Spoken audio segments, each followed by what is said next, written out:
만약 제가 타로 카드가 사실 한 번도 미래를 예측한 적이 없다고 말씀드린다면 어떨까요? 그리고 타로 카드의 진짜 힘이 여러분이 생각했던 것보다 훨씬 더 강력하고 심지어는 과학적이라고 한다면요. 많은 사람들은 타로를 시간의 장막 너머를 들여다볼 수 있는 신비로운 오라클로 여깁니다. 반면 어떤 사람들은 사기꾼들이 쓰는 그저 예쁜 그림 카드일 뿐이라고 치부하죠. 하지만 진실은 언제나 그렇듯 훨씬 더 흥미롭고 복잡합니다. 이번 영상에서는 타로 카드를 철저하게 해부해 보겠습니다. 오랜 지혜와 현대의 미신을 분리하고 타로가 과연 고대 점술 시스템인지 아니면 놀랍도록 정확한 심리적 도구인지 밝혀낼 것입니다. 끝까지 시청하시면 마법을 믿든 안 믿든 상관없이 이 신비한 카드 덱을 완전히 새로운 시각으로 보게 될 거라고 약속드립니다. 그리고 저희의 첫 번째 결론은 여러분에게 충격을 줄 수도 있습니다. 여러분은 어느 쪽이신가요? 지금 바로 댓글로 남겨주세요. 여러분에게 타로는 마법인가요? 아니면 심리학인가요? 자, 그럼 가장 핵심적인 신화부터 깨뜨리면서 시작해봅시다. 타로 카드는 고대 이집트에서 넘어온 것이 아닙니다. 아틀란티스 현자들이 만든 것도 아니고 집시 귀족들이 비밀리에 전수한 것도 아닙니다. 그 역사는 훨씬 현실적입니다. 우리가 알고 있는 최초의 덱은 15세기 중반 이탈리아에서 등장했습니다. 그리고 이 카드가 무엇에 사용되었는지 아시나요? 바로 타로치라는 이름의 카드 게임이었습니다. 네, 맞습니다. 그냥 귀족들 사이에서 유행하던 단순한 도박 게임이었죠. 이 덱에는 현대 트럼프 카드와 똑같이 4종류의 슈트가 있었고 여기에 22장의 특별한 트럼프 카드, 즉 트리움피, 티리온피, 승리가 추가되었습니다. 이 트리움피가 바로 나중에 메이저 아르카나가 된 것입니다. 타로 주변에 신비로운 분위기가 돌기 시작한 것은 불과 18세기 말의 일입니다. 에테일라, 나 엘리파스 레비 같은 프랑스의 오컬티스트들이 타로를 카발라, 점성술, 그리고 이집트 신화와 연결시키기 시작했죠. 우리가 모두 잘 아는 라이더 웨이트 덱은 겨우 1909년에야 등장했습니다. 그러니 수백 년 동안 이어져 온 신비로운 비밀이란 것은 고대의 전통이라기보다는 성공적인 마케팅의 결과에 가깝습니다.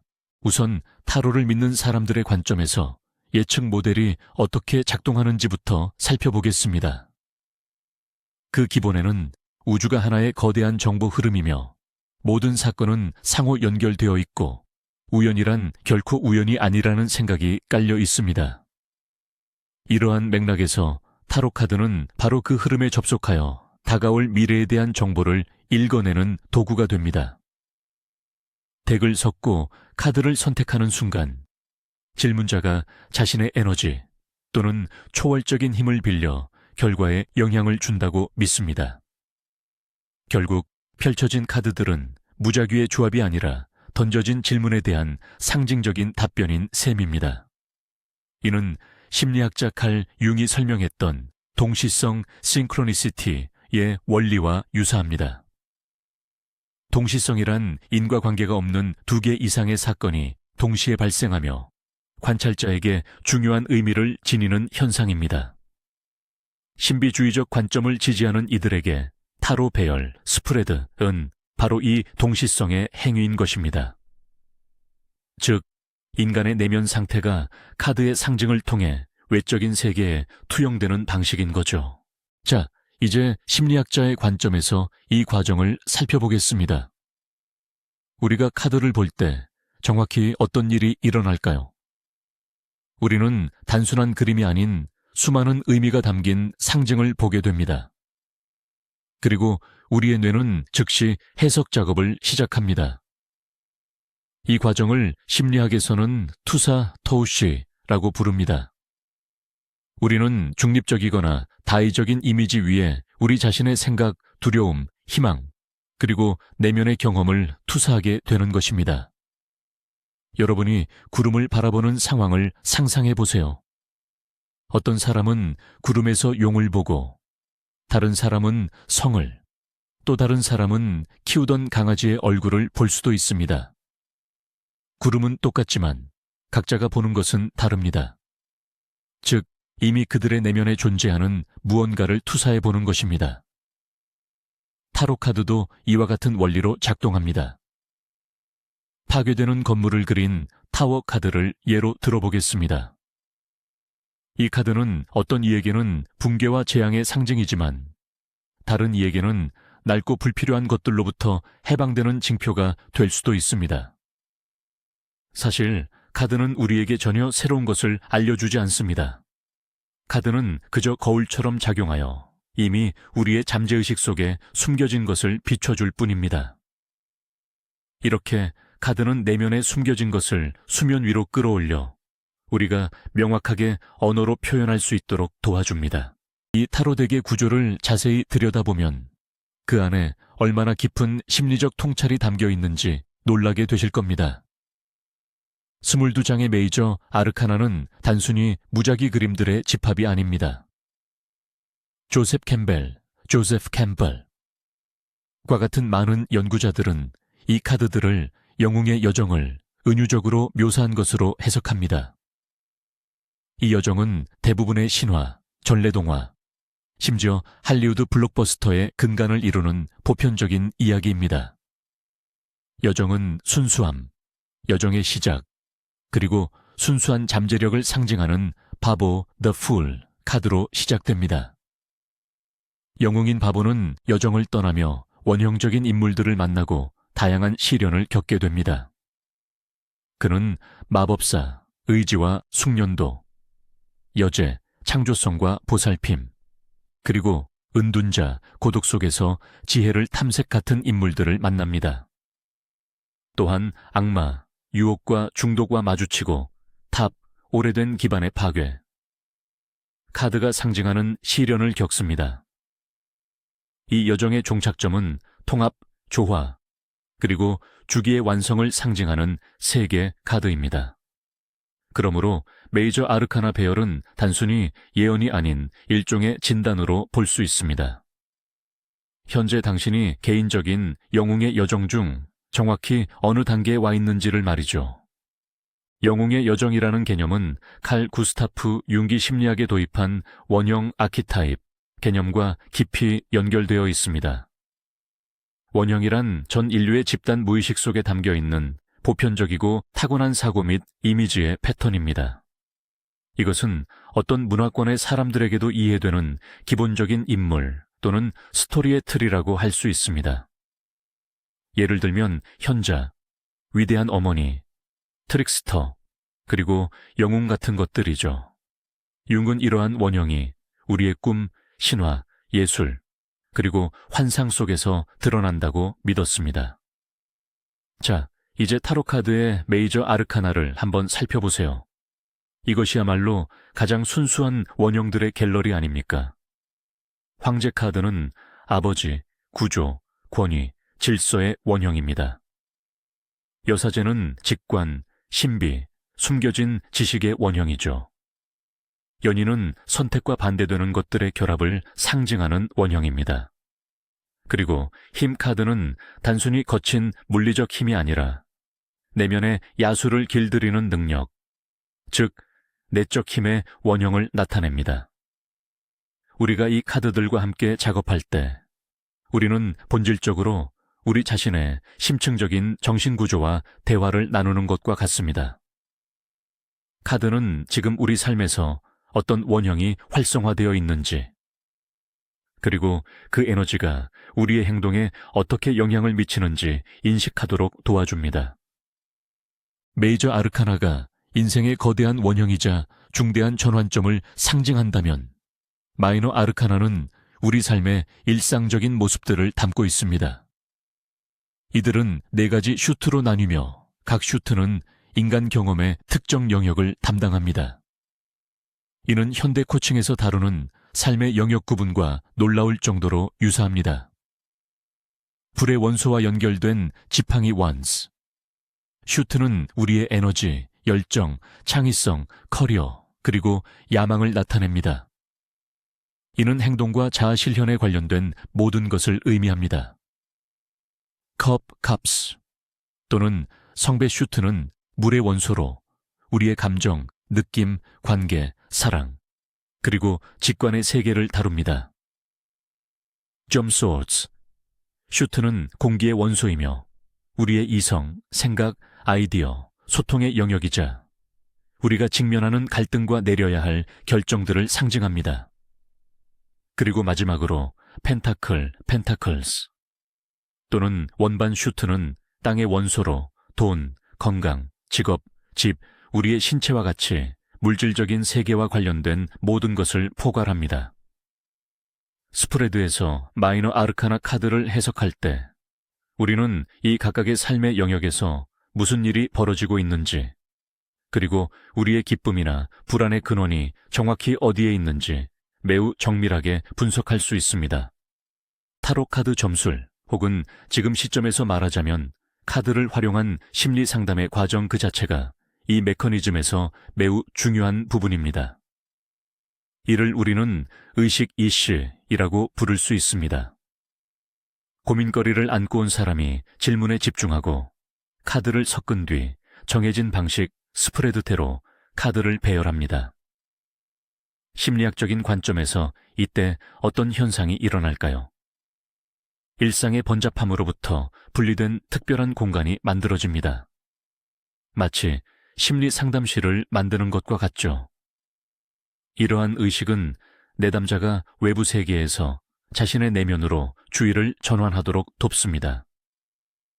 카드를 단조롭게 섞는 행위는 이성적인 사고가 잠시 멈추고 직관과 잠재의식적인 과정이 전면으로 드러나는 가벼운 명상 상태로 유도할 수 있습니다.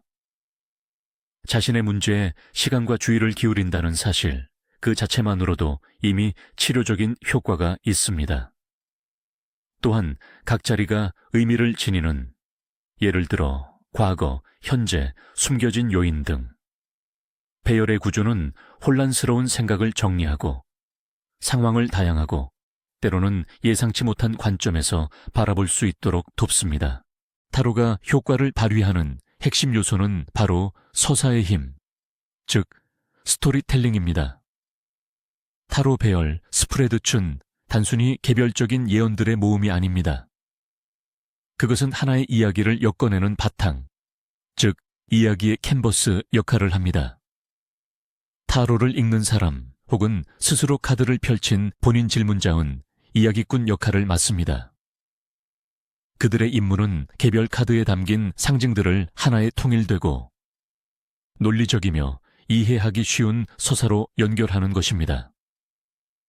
과거의 카드가 있고 현재의 상황이 있으며 앞으로 이어질 수 있는 결과가 펼쳐지는 시기죠. 인간의 뇌는 이야기를 극도로 좋아하도록 설계되어 있습니다.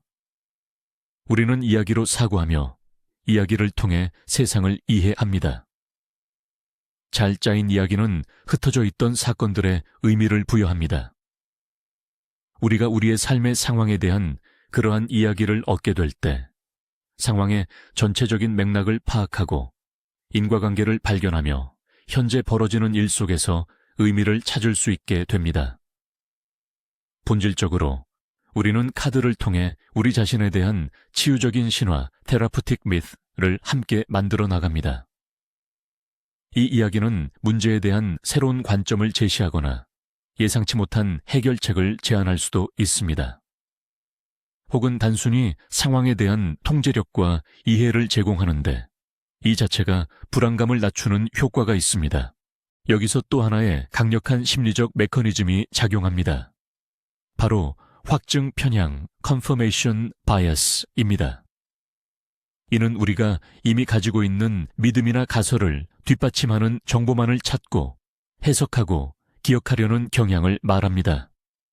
그리고 그에 모순되는 정보는 무시하려는 경향이 있죠. 이것이 타로에서는 어떻게 작용할까요?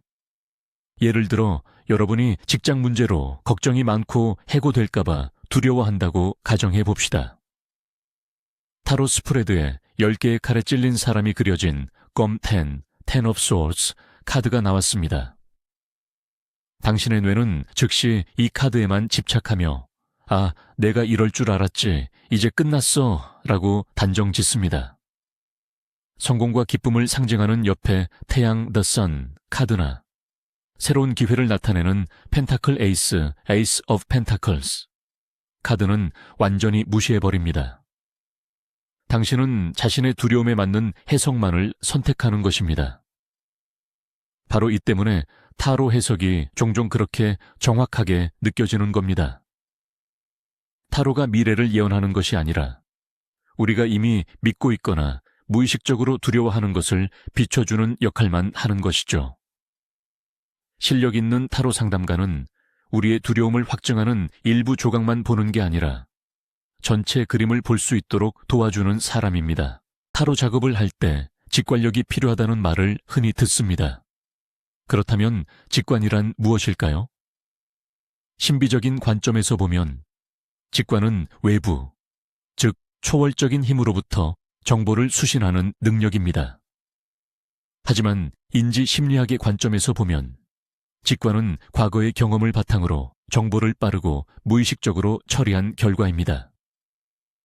이는 우리의 두뇌가 길고 복잡한 논리적 분석 과정을 건너뛰고 즉각적으로 패턴을 인식하고 결론을 도출해내는 능력인 것입니다. 숙련된 타로 리더가 스프레드를 볼 때 그들은 단순히 개별 카드만을 보는 것이 아닙니다. 그들은 특정 수트의 우세, 반복되는 숫자, 상징들의 상호작용 등 전체적인 그림을 파악합니다.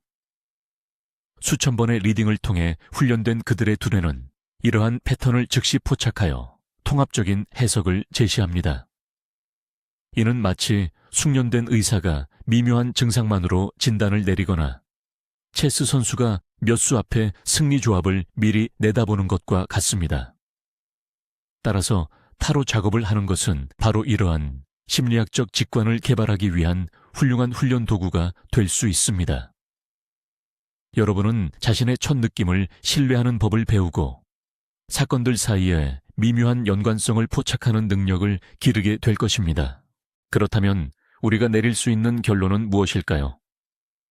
타로 카드를 가장 잘 설명하는 것은 바로 거울이라는 은유입니다. 타로는 수정 구슬처럼 외부에 피할 수 없는 무언가를 보여주는 것이 아닙니다. 타로는 우리 자신을 그대로 비춥니다. 타로 스프레드는 본질적으로 바로 이 순간 당신의 내면 세계를 포착한 순간적인 스냅샷입니다. 이는 당신의 의식을 지배하는 생각검, 현재 느끼는 감정컵, 에너지 레벨 지팡이, 그리고 물질 세계에서 자신을 인식하는 방식 펜타클을 보여줍니다. 또한 숨겨진 두려움, 은밀한 욕망, 내적 갈등, 그리고 아직 활용하지 못한 자원들까지 명확하게 드러냅니다. 이것이 바로 타로가 매우 귀중한 이유입니다. 왜냐하면 우리는 종종 우리에게 실제로 무슨 일이 일어나고 있는지 스스로 깨닫지 못하기 때문입니다. 우리는 감정을 억누르고 직관의 작은 목소리를 무시한 채 자동 조종 모드로 살아가죠. 하지만 타로는 객관적인 거울처럼 말합니다. 보세요. 지금 당신 안에 있는 모습이 이렇습니다. 이제 이것을 어떻게 할 건가요? 이것은 단순한 예언이 아닙니다. 이것은 진단입니다. 그리고 정확한 진단 후에야 비로소 올바른 치료 또는 해결책을 찾아낼 수 있습니다. 타로를 둘러싼 수많은 미신과 속설이 있습니다. 하지만 이런 이야기들은 타로 시스템의 본질과는 전혀 관계가 없죠. 가장 흔한 몇 가지 오해들을 지금 바로 풀어보겠습니다. 첫 번째 미신.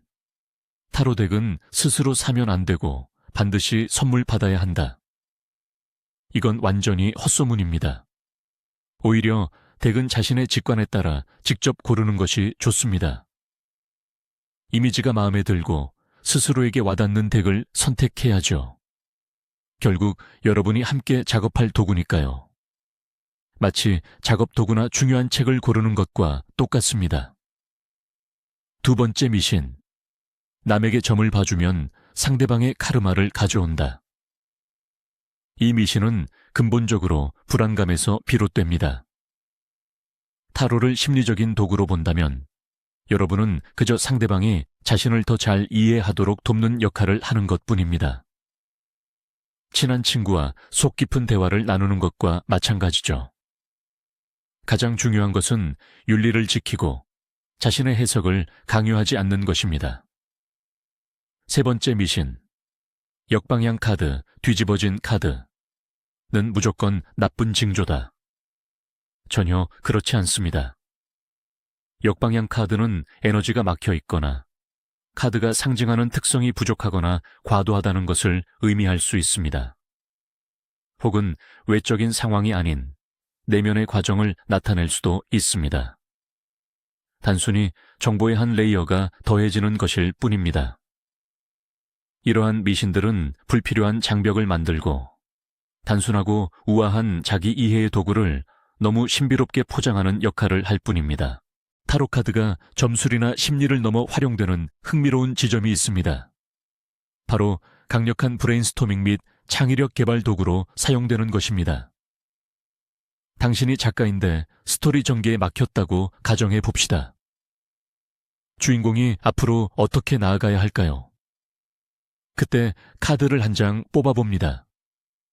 만약 전차 차리어트 카드가 나왔다면 이는 여행을 시작하거나 돌파구를 마련하거나 혹은 상황에 대한 통제력을 확실하게 확보해야 한다는 아이디어를 던져줄 수 있죠. 혹은 사업가가 새로운 마케팅 전략을 고민할 때도 마찬가지입니다. 여사제 하이 프리스테스 카드를 뽑는다면 어떨까요? 모든 것을 공개하기보다 제품 주변에 미스터리나 인트리그를 만들어서 비밀스러운 매력을 더하라는 조언일 수 있습니다.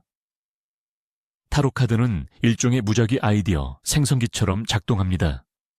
우리의 사고방식을 익숙한 틀에서 벗어나게 하고 과제를 완전히 새로운 각도에서 바라보도록 강제합니다. 각 카드가 지닌 상징과 연상작용은 비표준적인 생각의 연쇄를 촉발시킵니다. 많은 예술가, 디자이너는 물론 엔지니어들까지도 이 방법을 활용하여 창의적 위기를 극복하고 신선한 해결책을 찾고 있습니다. 이것은 어떤 신비주의도 없는 순수한 두뇌 훈련입니다. 타로 점괘가 왜 그렇게 정확하게 느껴지는지를 설명해주는 또 다른 인지적 오류가 있습니다. 이것이 바로 반엄 효과, 바눔 이펙트, 혹은 포러 효과, 포러 이펙트라고 불리는 것입니다. 이 효과는 사람들이 자신에게 맞춰 개별적으로 작성되었다고 믿는 성격 묘사를 접했을 때 그것이 사실은 매우 일반적이고 누구에게나 적용될 수 있는 내용임에도 불구하고 정확도가 높다고 평가하는 현상을 말합니다. 고전적인 예시가 바로 운세나 별자리 호로스코프입니다. 때로는 자신감이 부족하지만 위기 상황에서는 단호함을 보일 수 있다라든지 당신은 독립심을 추구하지만 가까운 사람들의 지지를 필요로 한다. 와 같은 문구들은 사실 99%의 사람들에게 해당됩니다. 타로카드 해석 중 상당수, 특히 경험이 부족한 실무자들의 해석은 바로 이러한 원리를 따릅니다. 당신의 삶은 지금 변화의 시기에 있습니다. 당신은 중요한 선택을 앞두고 있습니다. 관계 영역에는 해결되지 않은 문제들이 있습니다. 와 같은 말들이죠. 이러한 문구들이 잘 맞는 것처럼 느껴지는 것은 카드가 무엇인가를 예언했기 때문이 아니라 모든 사람이 자신의 상황을 그 안에서 발견할 수 있을 만큼 충분히 모호하기 때문입니다. 이러한 점을 이해하는 것이 가짜 통찰력, 피스도 인사이트에 속지 않기 위해 중요합니다. 타로의 진정한 힘은 바로 상징의 언어에 있습니다. 인류는 문자가 생겨나기 훨씬 전부터 이미 상징으로 사고했습니다. 동굴 벽화, 장식무늬, 종교적 기호 등 이 모든 것은 복잡한 아이디어를 단순하면서도 함축적인 이미지로 전달하는 방식입니다. 우리의 뇌는 진화적으로 상징을 해독하도록 설계되어 있습니다. 우리가 카드에서 태양 이미지를 볼 때 기쁨, 명료함, 따뜻함, 성공, 생명, 의식이라는 거대한 의미의 층을 무의식적으로 읽어냅니다. 달을 볼 때면 직관, 비밀, 잠재의식, 그리고 순환성을 떠올리게 됩니다. 타로는 믿을 수 없을 만큼 풍부하고 정교하게 고안된 상징 체계입니다. 그 안에는 점성술, 수비학, 신화, 연금술의 요소들이 얽혀 있습니다. 카드 속의 모든 세부 사항은 의미를 지닙니다. 예를 들어 인물의 옷 색깔, 자세, 손에 든 물건, 배경의 풍경까지도 말이죠. 타로를 배운다는 것은 본질적으로 이 보편적인 상징의 언어를 학습하는 것입니다. 이 언어에 능숙해지면 우리는 카드를 이해할 수 있는 열쇠를 얻게 됩니다.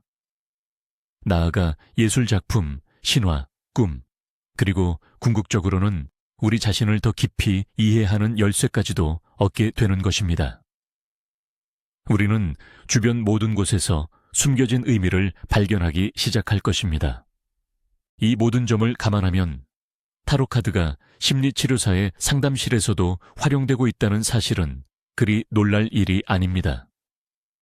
다만 분명히 짚고 넘어가야 할 점이 있습니다. 타로카드는 치료 자체가 아니며 이를 대체할 수도 없습니다. 그럼에도 불구하고 일부 전문가들은 타로카드 혹은 작동 원리가 타로와 매우 유사한 특별한 은유 연상카드를 보조적인 도구로 활용합니다. 이것이 어떤 식으로 작동할까요? 예를 들어 내담자가 자신의 감정을 표현하는데 어려움을 겪거나 혹은 당면한 문제를 명확하게 정의하지 못할 때를 생각해 봅시다. 심리학자는 내담자에게 무작위로 카드를 한 장 뽑아 그 안에서 무엇을 보았는지 그리고 카드가 자신에게 어떤 느낌을 불러일으키는지 묘사하도록 요청할 수 있습니다. 이때 카드는 자극제, 즉 대화의 시작점 역할을 합니다. 이는 의식의 방어 기제를 우회하여 무의식에 직접적으로 접근할 수 있도록 돕습니다. 카드 속의 이미지를 논의하면서 내담자는 사실상 안전하고 은유적인 형태를 통해 자기 자신에 대해 이야기하는 셈입니다. 이 과정은 일반적인 대화 과정에서는 포착하기 어려웠을 숨겨진 갈등, 두려움, 그리고 내면의 신념들을 파악하는 데 결정적인 도움을 줍니다. 이는 카드의 힘이 마법에 있는 것이 아니라 깊은 자기 성찰을 위한 강력한 촉매제가 될 수 있는 능력에 있다는 것을 다시 한번 증명해 줍니다. 하지만 타로가 가진 모든 장점에도 불구하고 그 사용에는 어둡고 부정적인 이면이 존재합니다. 바로 의존성에 빠지거나 책임감을 회피하게 될 위험입니다. 사람이 오늘 뭘 입어야 할까요? 그 사람한테 전화할까요, 말까요? 처럼 사소한 일 하나하나까지 카드를 찾기 시작하면 스스로를 믿지 못하고 독립적인 결정을 내리는 능력을 상실하게 됩니다. 자신의 삶에 대한 책임을 그저 종이 조각 몇 장에 전가하는 것입니다. 이러한 유아적인 태도는 결국 수동성으로 이어지고 삶에 대한 통제력을 잃게 만듭니다. 상황을 분석하고 장단점을 따져본 후 스스로 선택하는 대신 사람은 외부에서 이미 정해진 답을 찾으려 합니다. 이는 특히 건강, 재정 상태, 혹은 인간관계와 관련된 중대한 결정을 내려야 할 때 매우 위험합니다. 카드는 생각을 위한 방향을 제시해 줄 수는 있지만 절대 의지할 목발이 되거나 유일한 조언자가 되어서는 안 됩니다. 건전한 접근 방식은 타로를 통해 자신에 대한 추가적인 정보를 얻고 이 정보를 바탕으로 스스로 의식적이고 책임감 있는 결정을 내리는 것입니다. 바로 이것이 타로를 둘러싼 논쟁의 핵심을 이루는 철학적 갈등입니다. 이 갈등은 다름 아닌 숙명론, 즉 결정론과 자유의지의 충돌입니다. 예측적 접근법을 취하는 쪽은 미래가 어느 정도는 정해져 있으며 타로카드가 그 피할 수 없는 시나리오를 드러내준다고 봅니다. 우리는 그저 우리 운명이라는 무대 위에 수동적인 관객일 뿐이죠. 반면에 심리적 접근법은 미래는 정해져 있지 않다고 주장합니다. 미래는 다양한 가능성을 가지고 있으며 우리의 매일의 선택과 행동으로 만들어진다는 것이죠.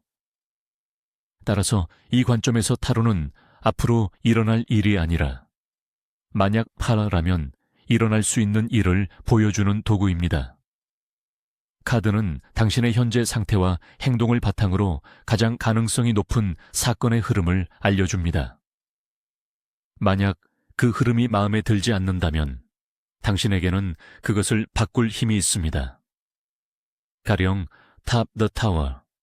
카드는 당신의 집이 내일 당장 무너질 거라고 예언하는 것이 아닙니다. 그 카드는 당신의 삶의 근본적인 변화가 절실히 필요하다는 것을 시사하며 만약 당신이 이를 무시하고 지나친다면 그 변화가 결국 위기의 형태로 찾아올 것임을 경고하는 것입니다. 하지만 여기서 당신에게는 선택지가 있습니다. 스스로 부드럽고 의식적으로 변화를 시작할 것인지 아니면 삶이 훨씬 더 가혹한 방식으로 당신을 위해 대신 변화를 실행할 때까지 기다릴 것인지 말입니다. 타로를 단순한 점술이 아닌 자기 성찰의 도구로 이해한다면 여기서 매우 중요한 원칙이 도출됩니다. 바로 질문을 제대로 던지는 것입니다. 잘못된 질문, 즉 닫힌 질문, 폐쇄형 질문은 보통 예, 아니요, 혹은 언제와 같은 단어로 시작됩니다. 예를 들어 제가 이 직업을 얻을 수 있을까요? 그가 저를 사랑하나요? 저는 언제쯤 부자가 될까요? 같은 식이죠. 이러한 질문들은 여러분을 수동적으로 기다리는 위치에 놓습니다. 마치 내게는 아무것도 달려있지 않다고 전제하는 것과 같습니다. 반면 올바른 열린 질문, 개방형 질문은 탐구와 가능성 모색에 초점을 맞춥니다. 이 질문은 여러분을 삶의 주도권을 쥐는 능동적인 창조자로 만들어줍니다. 제가 이 직업을 얻을 수 있을까요? 대신 이렇게 질문해 보세요. 이 직업을 얻기 위한 저의 가능성을 높이려면 무엇을 해야 할까요? 혹은 면접에서 제가 부각시켜야 할 강점은 무엇일까요? 그가 저를 사랑하나요? 라는 질문 대신 우리의 관계를 개선하기 위해 제가 할 수 있는 것은 무엇일까요? 또는 제가 조화로운 관계를 구축하는데 방해가 되는 것은 무엇일까요? 라고 물어보세요. 차이가 느껴지시나요? 올바른 질문은 정해진 답을 요구하는 것이 아니라 스스로 자원을 찾고 구체적인 행동 계획을 세우도록 돕습니다. 이것이야말로 단순한 점에서 벗어나 의식적인 자기 성찰로 나아가는 가장 중요한 전환점입니다. 타로를 이야기할 때 전 세계에서 가장 대중적이고 영향력 있는 덱, 바로 라이더 웨이트 스미스 타로를 빼놓을 수 없습니다. 1909년 신비주의자이자 황금 새벽회의 회원이던 아서 에드워드 웨이트가 이 덱을 만들었는데 이는 타로계에 엄청난 혁명을 불러일으켰죠. 그리고 이 모든 공은 화가 파멜라 콜먼 스미스에게 돌아갑니다. 이 덱이 나오기 전까지는 대부분의 타로 시스템에서 메이저 아르카나와 코트 카드에만 이야기가 담긴 그림이 있었습니다. 마이너 아르카나의 숫자 카드들은 그저 해당 상징들이 개수만큼 그려져 있을 뿐이었죠. 예를 들어 컵 7 카드를 보면 말 그대로 컵 7개만 덩그러니 놓여 있었습니다. 하지만 파멜라 스미스는 타로 역사상 처음으로 78장의 카드 전체를 그림으로 묘사했습니다. 각각의 카드에 이해하기 쉽고 생생한 일상생활 속의 장면들을 채워 넣었죠. 아까 그 컵치플도 이제는 7개의 잔 앞에 서서 선택의 기로에 놓인 사람의 모습으로 변했습니다. 잔마다 다양한 선물과 유혹이 가득 차 있죠. 덕분에 타로는 훨씬 더 대중적이고 직관적으로 이해하기 쉬운 도구가 되었습니다.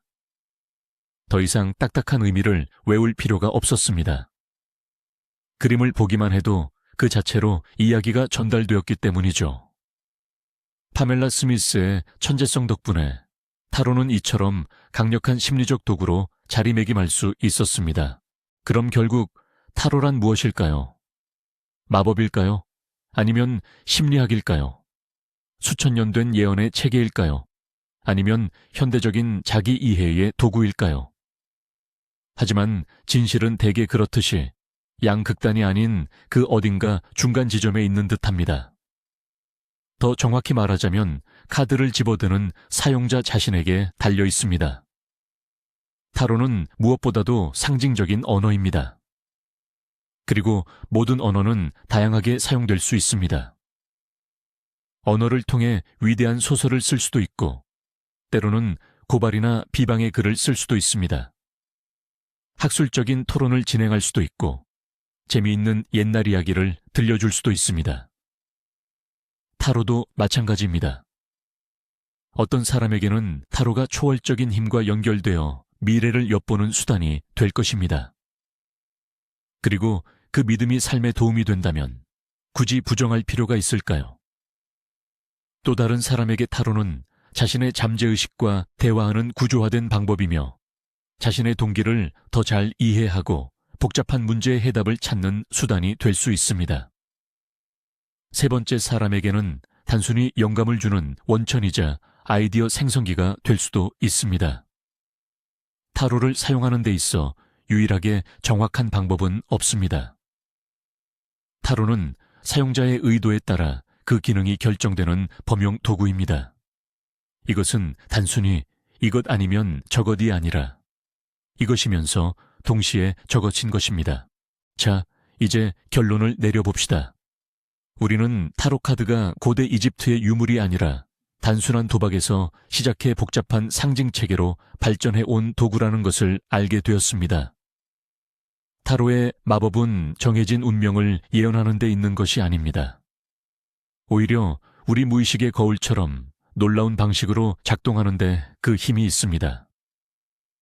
투사 프로젝션과 원형 아케타이프 스타일의 메커니즘, 그리고 스토리텔링의 힘을 활용하여 타로는 우리가 외면했던 숨겨진 두려움, 욕망, 내면의 갈등을 표면으로 끄집어내 줍니다.